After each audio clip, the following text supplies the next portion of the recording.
თქვენ უკვე გააქვთ ინფორმაცია კომპლექსური დავალებების არსის შესახებ შესავალი ტრენინგებიდან და ასევე კითხვის ფარგლებში თქვენ იფიქრეთ იმაზე, თუ რა შემოქმედებითი პროდუქტი შეიძლება შეიქმნას ჩვენი მოდულის ფარგლებში, ამ თუ იმ სამიზნე ცნებიდან გამომდინარე, ხო?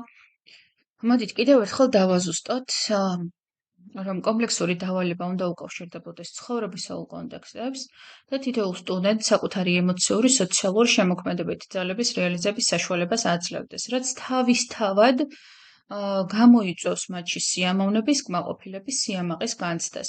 ცოდნის სამივე კატეგორიაზე უნდა იყოს ორიენტირებული და უნდა გამოიყენებოდეს არა მხოლოდ მასწავლის შესამოწმებლად, არამედ ცოდნის აგებისათვის. ანუ რას ნიშნავს ეს?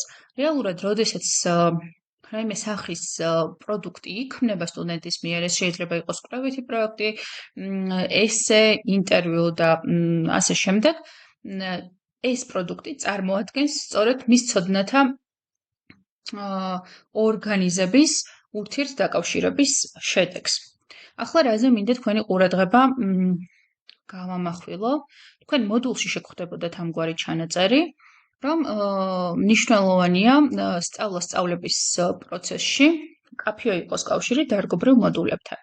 რას ნიშნავს ეს, რომ მოდულით გათვალისწინებული შედეგების მისაღწევად შეიძლება დარგობრივი ტექსტებისა და დარგობრივი თემატიკის გამოყენება. ასევე ეს ჩანაწერი გვხდება ახალი თაობის მოდულშიც და გვეუბნებიან, რომ მოდულით გათვალისწინებული შედეგების მისაღწევად მიზანშეწონილია შესასწავლ პროფესიასთან დაკავშირებული პროექტების დამუშავება და შესაბამისი თემატიკის კვლევა. როგორ ფიქრობთ, რა ფორმით შეიძლება მივახციოთ ამას? ხო?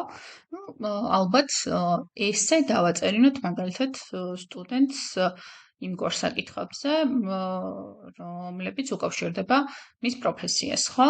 ან შევაქმნევინოთ ისეთი პროდუქტები, რომელთა შექმნაც მის პროფესიაში დასჭირდება, ხო? უკვე როგორც პროფესიონალს და წინასწარ ამით ჩვენ გავავარჯიშოთ და აღვჭურვოთ ამ ცოდნითა და უნარებით, ხო? ახლა მე მინდა თქვენ გაჩვენოთ ერთი კომპლექსური დავალების პირობა, სწორად, და თქვენ ძალიან გთხოვთ იფიქრეთ იმაზე, თუ სად არის თქვენი აზრით ჩადებული კავშირი პროფესიასთან და თქვენი აზრით რომელი პროფესიის სტუდენტებისთვის არის შექმნილი აღნიშნული დავალების პირობა. წარმოიდგინე, რომ ცნობილ IT კომპანიაში მუშაობ და ლიტერატურის მუზეუმმა ქართველ მწერალთა ცნობილი ნაწარმოებების პერსონაჟთა გაცოცხლება დაგიკვეთა.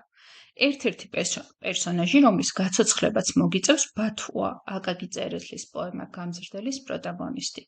დამკვეთის მთავარი მოთხოვნა ისაა, რომ პერსონაჟები აწმყოში ცხოვრობდნენ. ჩვენ გვერდით. იმისათვის, რომ დამკვეთს შენი ხედვა და გადაწყვეტილებები აუხსნა, დაუსაბუთო, სალიტერატურო ენის ნორმების დაცვით დაწერე მოხსენებითი ბარათი, რომელშიც წარმოაჩენ. როგორ მოიქცეოდა ბათუ, როდესაც თავისი მეგობრისა და ძიძიშვილის მუხტლობის ამბავს შეიტყობდა, რა იქნებოდა მისი ამგვარი ქცევებისა და გადაწყვეტილებების საფუძველი, რა გარემო ფაქტორები მოახდენდა მას ზეგავლენას, როგორი იქნებოდა მისი მეტყველების სტილი და ლექსიკა და მოხსენებითი ბარათის სტრუქტურა. ძალიან გთხოვთ, იფიქრეთ იმაზე,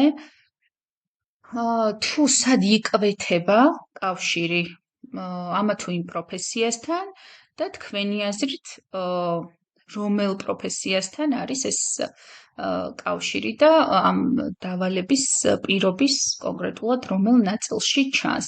ძალიან გთხოვთ თქვენი ვარაუდები მოიწეროთ კომენტარების სახით.